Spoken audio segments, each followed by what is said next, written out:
All right, y'all, today we are out here in the garden. We are harvesting sweet potatoes.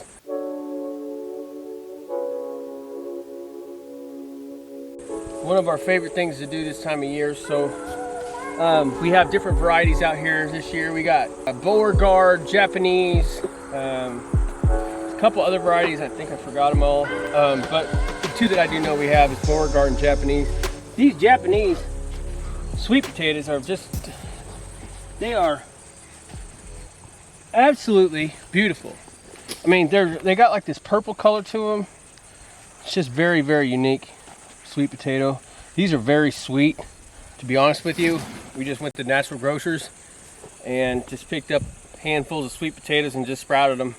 That's a good way that you can do is organic seed. If you can't find no seed, just go to the store, sprout them, you know. But this is a really good sweet potato. I highly recommend it. We have Jewel, Japanese, Beauregard. So far, I think Japanese is my favorite, and Beauregard, very good sweet potato. Another way you can tell is when you're harvesting, if you didn't remember, like the Japanese leaves are pointy. So as you can see here, this is a Japanese sweet potato. Leaves are pointy, and then, you know, it's almost like a maple leaf.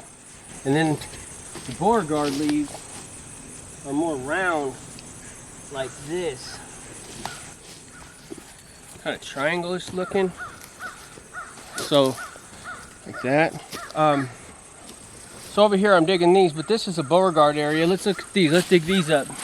One good thing about these vines is your cattle, your goats, pigs go bananas on these things.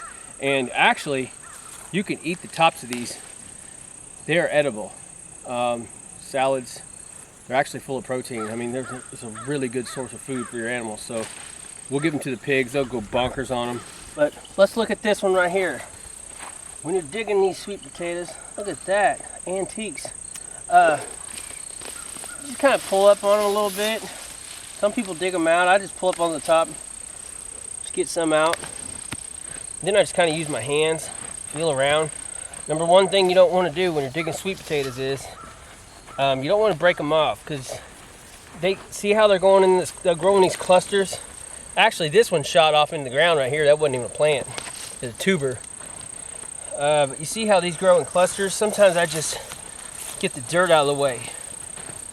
This,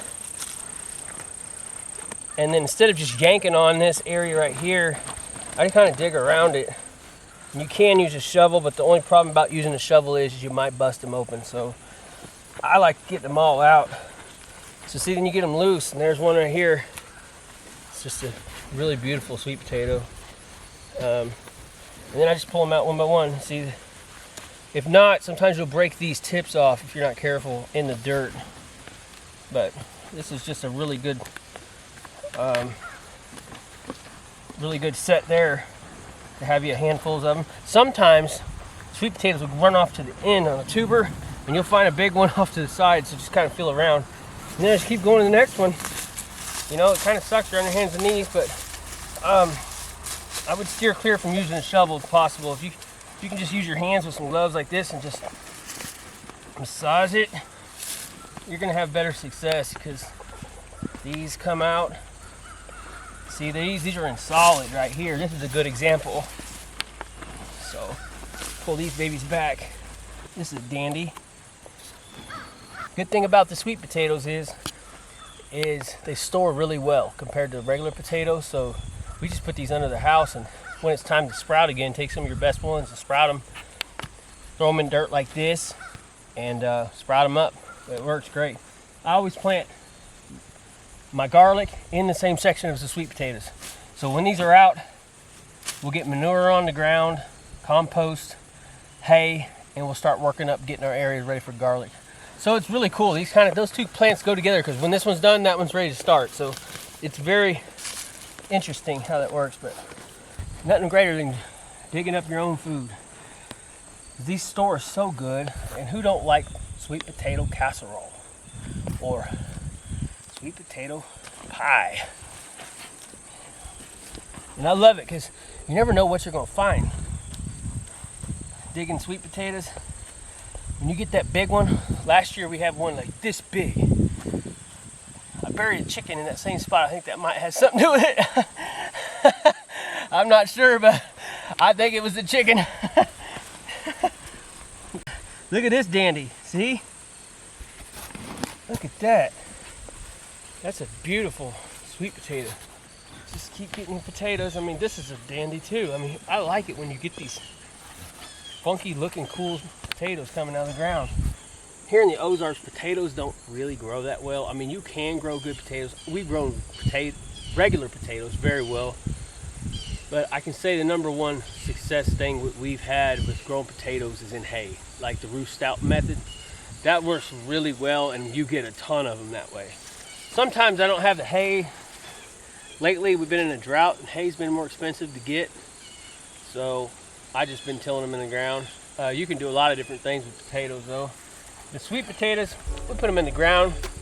They grow so good here.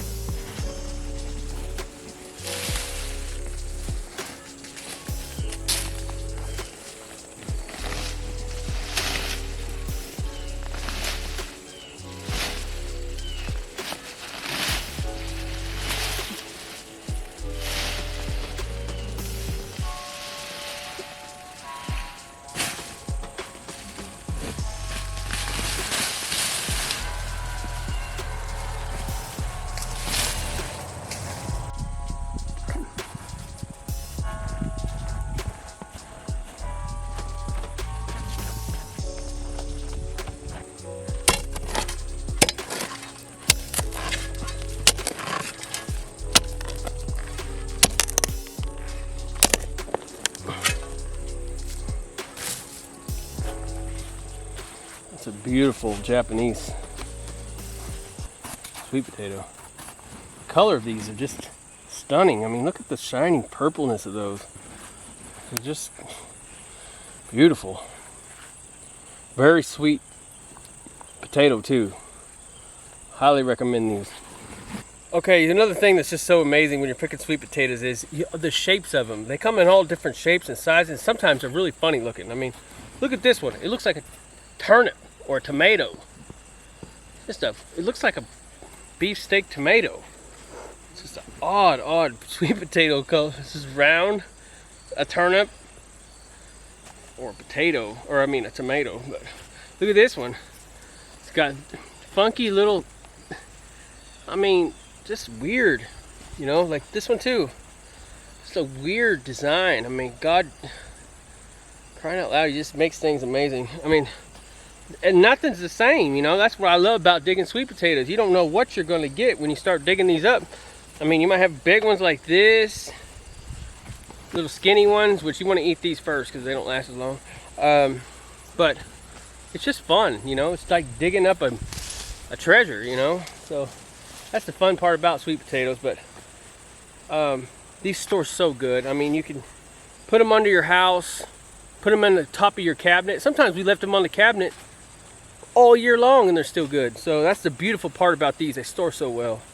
And for survival situations, I mean, you can never have enough food these days and be prepared, especially what's going on in the earth, you know. So it's just a blast. Get in the garden, dig around, have fun, you know, and get dirty.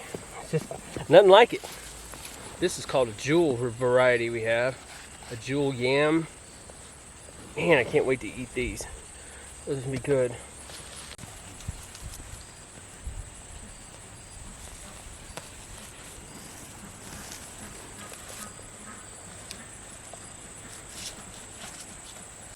To be honest with you, we get more sweet potatoes. We went through a bad drought this year, and we had to water these things constantly during the bad drought, or we wouldn't have had these right now. So I'm just thankful to have what we have here.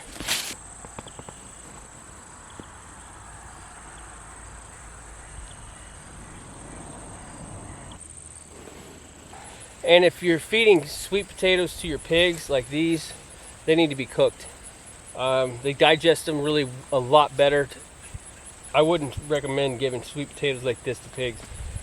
I'm sure some people do, but we wouldn't. If you're going to give them this, just boil it in some water and it's better and digestible for them. And then they'll tear it up. They'll love them. The only thing you got to watch out for also when you're giving the vines to the pigs and animals, just make sure there's no poisonous weeds mixed in. Sometimes you'll get some bad weeds in your garden, so just be aware of that also.